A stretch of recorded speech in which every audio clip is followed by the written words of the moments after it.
This movie will demonstrate the features of the geometry dialog in WinDoor 13.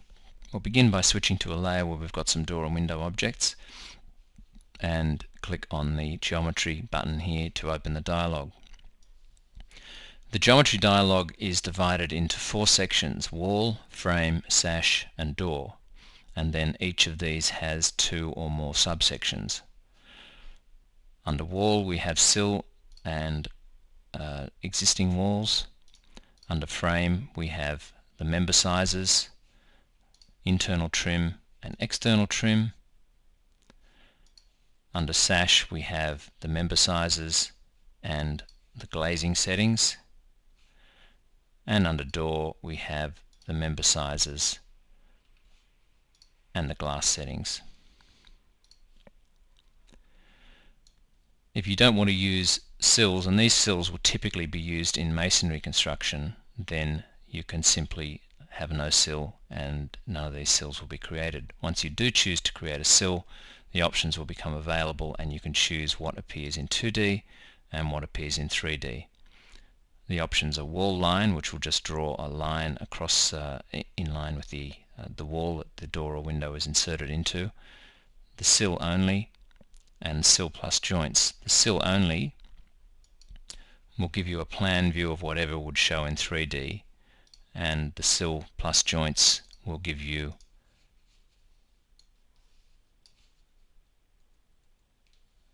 the sill and the joints.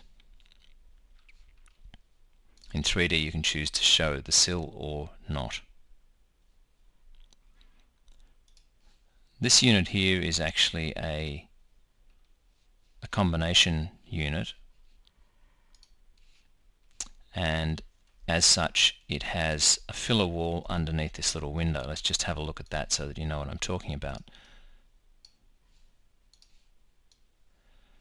You can see here that there's a small piece of wall underneath the window, and currently there's no sill showing above and there's no sill showing below. If we go back into the dialog and we choose to turn the sill on, that's going to turn the sill on under the window. And if I click OK, you'll see that, and the sill will appear there. Let's just rotate that a little bit. You can see the sill there protruding.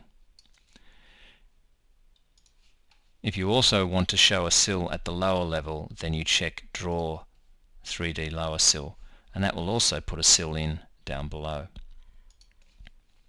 You can see it appear. The diagrams at the bottom here indicate, in conjunction with these numbers here, indicate what each of the settings is for. Under the existing, we have the ability to indicate that a door or a window is to be removed from a wall, and we can choose to draw a dashed outline in top plan view. We can choose to draw a repaired wall, as you're seeing here, so putting a different wall style there. Wall styles are obviously only available in Vectorworks Architect. You can optionally extend that beyond where the existing opening was by a different amount on each side, and you can draw a dashed outline in 3D.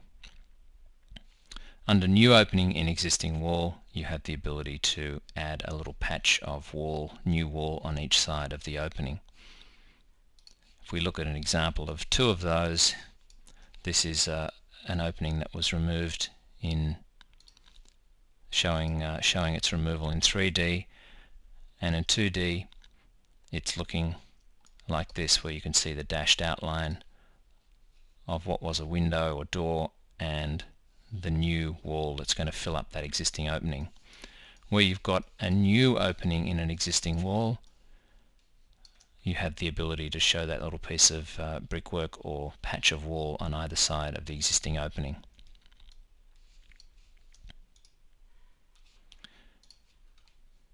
Under frame,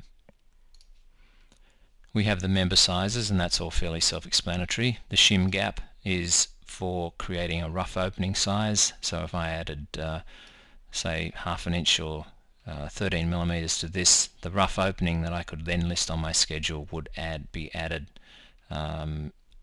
amount to the overall width and overall height. Internal trim works in a similar way to the wall sill that we looked at before. You choose to either show it or not, and then when you choose to turn it on, you can choose what is showing in 2D, and there's a fair range of options there, and you can also choose what is shown in 3D. The various sizes, geometry sizes are listed down here, and the numbers can be used with these diagrams at the bottom to indicate what each of the things does. Under external trim, it's slightly different because you can actually choose individually what parts of the trim get shown, and this allows you to do things like use the head to show a lintel, for example, if you just wanted to show a head, or you might just want to have a sill and maybe an apron at the bottom. So whatever options you check here, you can then either show them in 2D as none or as checked above, and in 3D as well. Again, we've got the draw lower 3D sill when using filler walls, and the options down here again are outlined in the diagram here to be used in conjunction with the numbers. Under sash, we have the member sizes, and that's fairly self-explanatory. We also have the offset of the sash from the frame, and that's indicated as this dimension here. And we have the maximum sash width, and we've talked about that in one of the other movies. But basically this allows you to split a single window opening into multiple divisions when the opening exceeds that number. So you can create a very long window and automatically divide it up based on this number here. These options here allow you to choose whether that maximum sash width is also applied to fixed glass, fixed sash, or louver vents. And we also have the ability to show 3D text, and this can be for fixed glass only, for fixed glass and fixed sash, or for all windows. I'll show you a window in the drawing here that has some 3D text turned on. Go to a 3D view and you can see it here. So on this one we're just showing fixed glass. This looks a little bit AutoCAD stick text or stick font type text, but actually it prints quite nicely because the thickness of this line actually prints out correctly when you actually print it, and it will actually print better when you're showing zoom line thickness is turned on as well.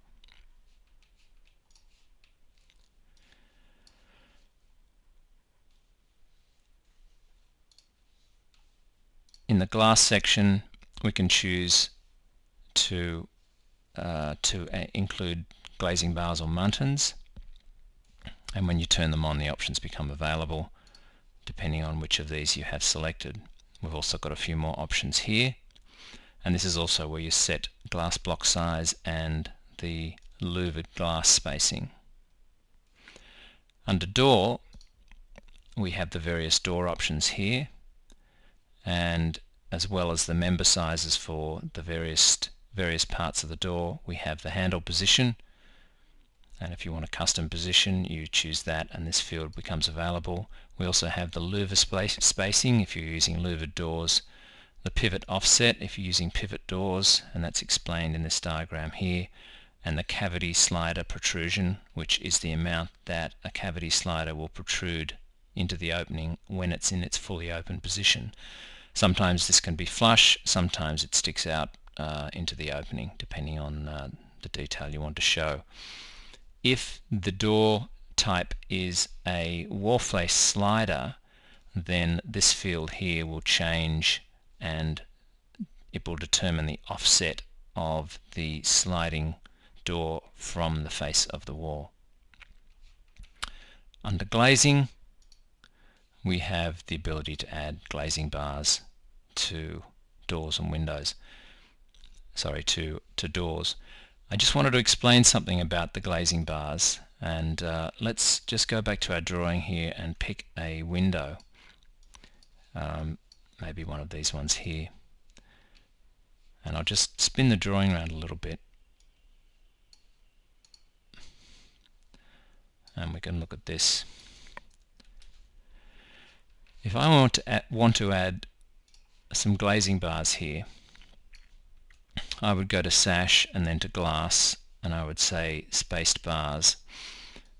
Because you can add multiple sashes in one unit, it gets very difficult then to just specify a sash number, so we use the spacing, the horizontal and vertical spacing. And you can control the number of bars by playing around with the number you see here in the spacing. So if I turn this on and click OK, I'm going to get this many bars. Now you don't have to be very precise here. The overall width of this unit is 1 meter, or 1000. If I click on geometry, I only need to increase this a little bit, say to 500, and that will see that I only get 1 bar in the center there. If I go back there and I increase this to say 1000, then I won't get any bars in the center there. So generally, by playing with those numbers, you can get the numbers of bars that you want in the windows. So that's it for the geometry dialog.